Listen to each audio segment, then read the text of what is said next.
Paphos is a great holiday destination, but as well as the beaches and the bars, it is also just full of history, often just off the main streets, and it is mainly free or inexpensive.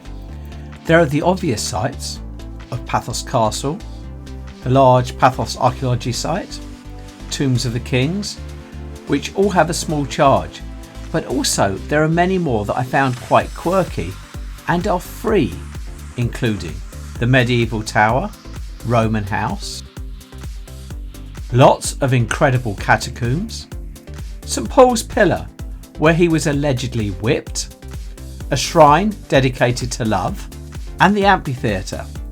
Oh, and this wishing tree over a church carved into the rock. There is a great museum where some of the finds from these sites can be found. And incredibly, a recent shipwreck from 1998. Please stay to the end for all the details. I'll be making more similar videos, so please like, subscribe and click the alerts bell for future releases. Thank you for watching Eclectic Experience, change seen through images. Cyprus has an amazing history, with many influences.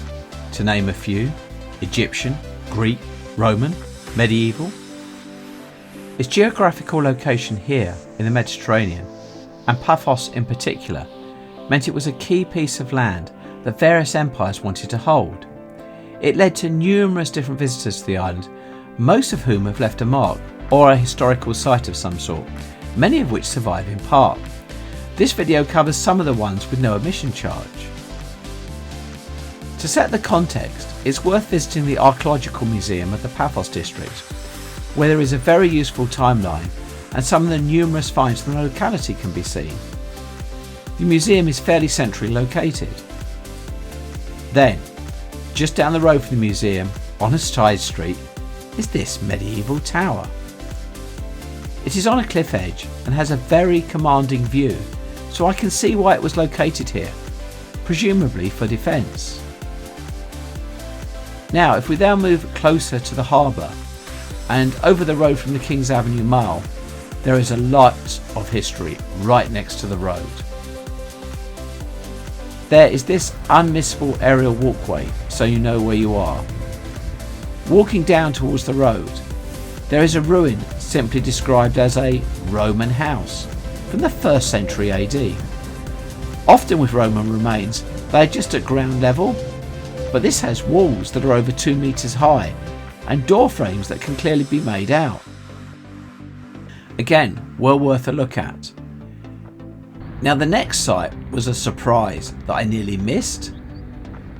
If you look up from just past the Roman house, inside a hollowed rock next to the road, you can see some icons.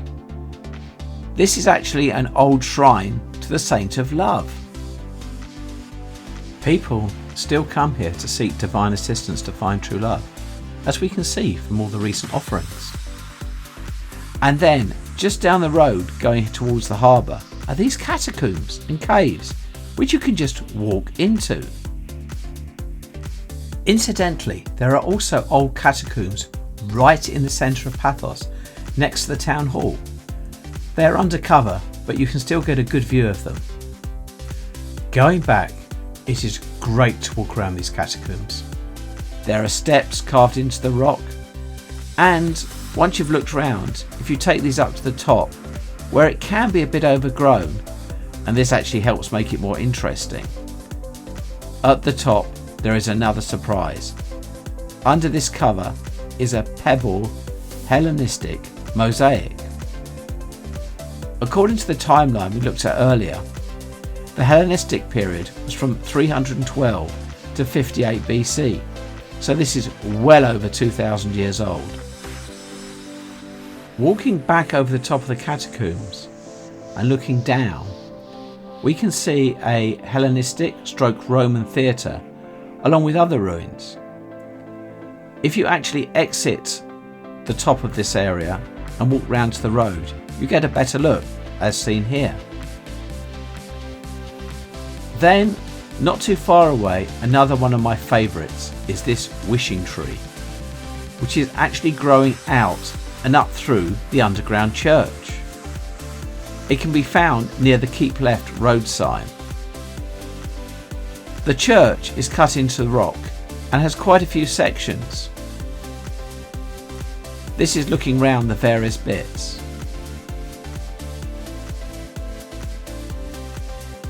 Heading back down the main road towards the harbour on the left, we come to another group of historic buildings.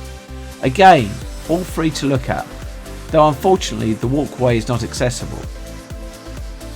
What caught my eye at this site was St Paul's Pillar, where St Paul allegedly received 39 lashes.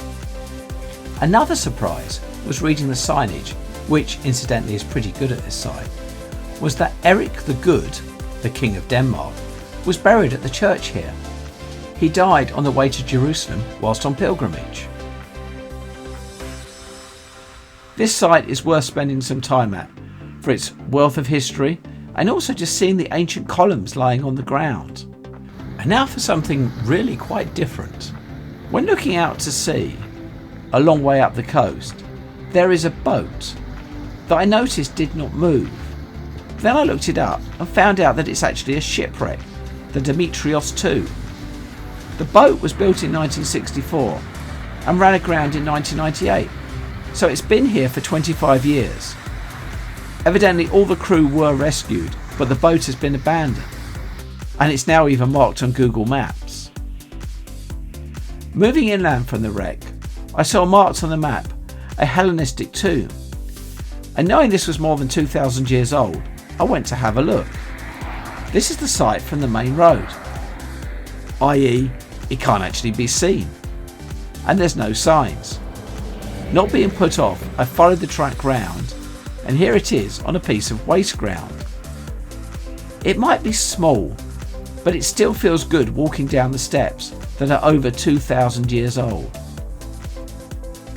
With most of the places I've covered, the ground is often uneven and can be overgrown, so my top tip is to wear sturdy footwear. I found to get the most out of these sites, it's best to walk around inside them, go up the old steps. It can be rough going, but if you're up to it, it is well worth the effort. The other tip is there's often little signage on these sites, so if interested in finding out more, it would almost certainly be best to hire a local guide or go on a tour. There is so much here. I am definitely going back. If you get the chance, it's well worth a visit. This is truly an eclectic mix, and there is so much more. I will do separate videos on the big sites, the archaeological site of the Tomb of the Kings, Paphos Castle, and the main archaeological site, and a little video on a very old church with ancient paintings that I was fortunate enough to be able to go inside. Thank you for watching. Please like and subscribe. Brought to you by Eclectic Experience, change seen through images.